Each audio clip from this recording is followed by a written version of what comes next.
সরকারের আনুকূল্য এনসিপি পাচ্ছে কিনা সবশেষ উদাহরণ হিসেবে যারা সমালোচনা করছেন, বিনিয়োগ সম্মেলনে আপনাদেরকে দাওয়াত দেওয়া হলো, কিন্তু রেজিস্টার্ড দল আমাদের সম্ভবত ৪১টা, এর ভিতরে জামাতের রেজিস্ট্রেশনে আছে, কিন্তু জামাত পুরনো দল, সংসদে প্রতিনিধিত্ব ছিল, বিএনপিকে তো অবশ্যই দিতে হবে। বাকি রেজিস্টার্ড দলেরও কাউকে দাওয়াত দেওয়া হয়নি। ফলে আপনি বিদেশিদেরকে সরকার আসলে কি বার্তা দিল? আচ্ছা, সমালোচনায় তো এনসিপি এখন নাম্বার ওয়ানে ট্রেন্ডিং সবসময়। এটা আশীর্বাদ না অভিশাপ না, আমাদের সবসময়ই কিন্তু রাডারে আমরা, এটা আমাদের থেকে আপনারা আরও বেশি ভালো জানবেন। যাই হোক, এটা আমরা পজিটিভভাবেই নেই। কিন্তু এই দলটা কিন্তু ছাত্র জনতার লেড বাই স্টুডেন্ট, মানে এটাই কিন্তু কথা যে একটা ছাত্র তরুণদের নেতৃত্বে একটা রাজনৈতিক দল এসেছে এবং গণ অভ্যুত্থান পরবর্তী, এবং আপনারা সবাই জানেন যে একটা নির্দলীয় ছাত্র শক্তির ব্যানারেই কিন্তু যেটা পরবর্তীতে বৈষম্য বিরোধী ছাত্র আন্দোলন। সো এই গণ অভ্যুত্থান এবং এই বাংলাদেশের ইতিহাসের যে একটা নজিরবিহীন অধ্যায় যে পার করলো এবং এই ফ্যাসিস্টের পতন, এই সব কিছুর সাথে ছাত্ররা এবং পরবর্তীতে এই অন্তর্বর্তী সরকারের পথ চলা সব কিছুতেই ছাত্র তরুণ সমাজের একটা বড় অংশ আছে। এবং এটা শুধু বাংলাদেশে না, এটা পুরো বিশ্ব। আমাদের এখানে তো কারেন্ট অফ ছিল, কিন্তু পুরো বিশ্ব দেখেছে কিভাবে তরুণরা, ইন্টারনেট অফ ছিল, সরি। সো পুরো বিশ্ব দেখেছে যে, বরং ওরা আরো বেশি দেখেছে আমাদের থেকে, যে কিভাবে এই ছাত্র তরুণরা একটা গণ অভ্যুত্থানের নেতৃত্ব দিয়েছে এবং একজন স্বৈর শাসককে, প্রতিষ্ঠিত স্বৈর শাসকের পতন হয়েছে। এবং এই পুরো ঘটনাটা কিন্তু পুরো বিশ্বের জন্য একটা উদাহরণের মতো, এবং তারা কিন্তু অনেক আগ্রহী। সো এরকম একটা অভ্যুত্থানের পরবর্তী একটা শক্তি থেকে যখন একটা রাজনৈতিক দল আসে এবং বর্তমানে বাংলাদেশের রাজনৈতিক প্রেক্ষাপটে সেটা গুরুত্বপূর্ণ, সেটা আপনাদের আলোচনায়, গণমাধ্যম, বিভিন্ন বিশিষ্টজনদের আলোচনায় কিন্তু সেটা একদম পরিষ্কার। কারণে আপনাদেরকে একটু, শুধু এটার কারণে না, এবং বাংলাদেশের রাজনৈতিক যে একটা দ্বিদলীয় যে একটা সংস্কৃতি ছিল, আওয়ামী লীগ বিএনপি, তার বাইরে গিয়ে অনেকদিন পর একটা নতুন একটা রাজনৈতিক দল বাংলাদেশ।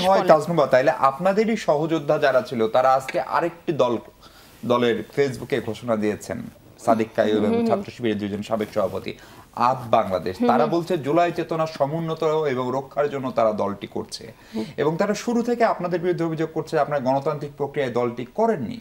তাহলে জুলাই চেতনা আসলে কার, কে সমুন্নত রাখবে, এনসিপি নাকি আপ বাংলাদেশ?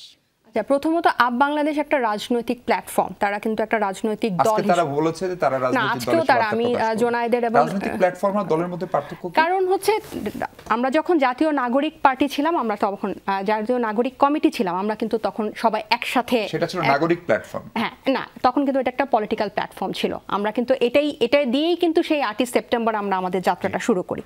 এবং সেখানে কিন্তু শুধু শিবিরের এক্সপোর্শন যে তা না, সিভিল সোসাইটি থেকে অনেক বড় একটা অংশ, বামপন্থীদের থেকে একটা অনেক বড় একটা অংশ, ইসলামপন্থীদের থেকে একটা বড় অংশ, এবং ছাত্র ফেডারেশন, ছাত্র, সব দিক থেকেই কিন্তু এই গণ অভ্যুত্থানের চেতনাকে যারা ধারণ করেছে সবাই একত্রিত হয়েছিল। এবং সেই পথ চলায় কিন্তু তাদেরকেও আমরা সাথে পেয়েছিলাম। পরবর্তীতে তাদের কাছে মনে হয়েছে যে তাদের সাথে আদর্শগত হয়তো আমাদের ভিন্নতা আছে, এবং তারা নিজেরা মনে করেছে যে তারা একটা রাজনৈতিক প্ল্যাটফর্ম নিয়ে তারা সংগঠিত হতে পারবে, সেটা তাদের জন্য ভালো, বা সেটা থেকে তারা দেশকে আরও ভালো কিছু উপহার দিতে পারবে। সো স্বাধীন দেশে সবারই এরকম অধিকার আছে যে তারা যদি নিজস্ব কোনো রাজনৈতিক প্ল্যাটফর্ম বা রাজনৈতিক চর্চা করতে চায় সেটা অবশ্যই করতে পারে। কিন্তু আমাদের সাথে যে তাদের স্বচ্ছতার এটা অভাব, এটাতে আমি খুব বিনয়ের সাথে দ্বিমত করব। কারণ 8ই সেপ্টেম্বর থেকে যখন আমাদের জাতীয় নাগরিক কমিটি যাত্রা শুরু করে এবং পরবর্তীতে 1-1.5 মাস পর তারা যখন যুক্ত হয়, এবং তারা বেশ গুরুত্বপূর্ণ দায়িত্বে ছিলেন, যেহেতু তাদের পূর্ববর্তী একটা রাজনৈতিক একটা ব্যাকগ্রাউন্ড ছিল এবং তারা খুবই প্রতিষ্ঠিত ছাত্রনেতা ছিলেন। সো তারা গুরুত্বপূর্ণ পদেই ছিল, এবং স্বাভাবিকভাবে আমাদের লিখিত কোনো গঠনতন্ত্র ছিল না বা কোনো ফিনান্সিয়াল পলিসি ছিল না, এটা ঠিক। সেটা আমাদের কিন্তু একটা খসড়া, গতকালই কিন্তু তুষার এটার কথা বলছিলেন, আমি এটার উত্তর যদি দেই, যে আমাদের এটা লিখিত ছিল না ঠিক, কিন্তু আমাদের সবকিছু কিন্তু সবার সম্মতি নিয়ে হতো, এবং সেখানে তারাও কিন্তু উপস্থিত থাকতেন, তারাও নির্বাহী কমিটির সদস্য ছিলেন। এখন পরবর্তীতে পথ চলায় সবার সম্মতি নিয়ে শেখ হাসিনা আওয়ামী লীগের বারবার সভানেত্রী হয়েছেন, সেটা আমরা দেখেছি। কেউ সভাপতি পদে দাঁড়াতোই না। মিশু ভাই, আমি আপনাকে একটু থামাই, আমি এটার একটা লাইন আমি বলি। এই যে একটা ছোট রাজনৈতিক প্ল্যাটফর্মের সাথে আপনি যখন, আমি কিন্তু এটা সেপ্টেম্বর অক্টোবরের কথা বলছি, আপনি আওয়ামী লীগের এই পোর্শনটা যুক্ত করেন, এটা তাদের সাথে, আমাদের মতের সাথে, আদর্শের সাথে তাদের তো একটা আদর্শগত একটা সমস্যা মানে ছিলই, ডিফারেন্স ছিলই। সো এটার কারণে তারা যদি মনে করে যে একটা রাজনৈতিক প্ল্যাটফর্ম তারা স্বচ্ছতার মাধ্যমে এস্টাবলিশ করতে পারবে, ইটস ভেরি ওয়েলকাম।